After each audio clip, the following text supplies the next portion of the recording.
good afternoon. So, katatapos lang namin makipagsabayan sa aming mga...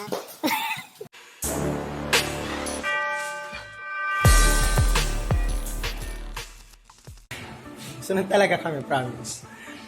Good afternoon. Bago umuwi, it's 4:30 if I'm not mistaken. It's past 4:30 kasi dito sa school namin, we'll start the class by 7:45 and then by 4 o'clock in the afternoon, wala na kaming klase. So we have 4 to 4:30 para sa extra activities like cleaning para hindi na masyadong maraming lilinisin bukas. At the same time, nandito rin yung ating mga guidance classes, anong tawag doon? Heart program. So, yung heart program ginagawa din namin. And this afternoon, Sir Andy Ferrer, Gyeongdi. So, si Gyeongdi, nag-aaya siya na samahan daw namin siya or sumama kami sa kanilang drills na gagawin.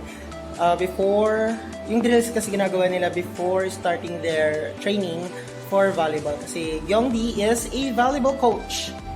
And we have Ma'am Marijoy. Hello, Ma'am Joy. Okay. So, sasama kami. Humiram ako ng t-shirt kasi I'm not ready. Or I'm still wearing my pants. Kaya, malamang mamaya mahihirapan ako. Pero, okay lang din. As long as I can execute everything. Pero baka hindi. So, maya-maya, baka may mga times na sa video hindi niyo ako makita. Oo, kasi medyo limited ang kilos. Taba. Joke lang. Anyway, this is for physical fitness naman naming mga teachers din para makapagbawas din ng timbang, makapagpalit ng tiyan. Tumba ko na kasi yung leg ko. So, see you later mamaya pagkatapos. I hope you'll enjoy watching the drills. Pwede nyo rin naman siyang gawin as part of your physical fitness activities. See you!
makipagsabayan sa aming mga volleyball players. Sana hindi ako tamaan ng bola. Diyan pa rin sila. Nandiyan na sa manager, pagod na rin siya. Hindi rin po siya makapag-yoga, so wala siyang kasama. So yun si Sir Andy, inspirasyon sa physical fitness. Si Christine Lee. Christine Lee, halika nga dito, Christine Lee, saglit. Christine Lee. Ayan, siya po yung nag-video kanina. Thank you very much, Christine Lee. Expose mo na yung mukha mo. Diyos ko, para namang ano, ayan. Ayan. And syempre, yung aming number 1 sa lahat ng physical fitness na ito. Yung ganda ng ilaw dito. Likod dito. Ayan, so nakikita ninyo. Oh, wow, nakangiti. Happy to serve. Happy to serve, happy to exercise. Ayan. So, hanggang dito na lamang ang itatagal ng resistensya na. So, I don't know if you will enjoy that, pero thank you very much.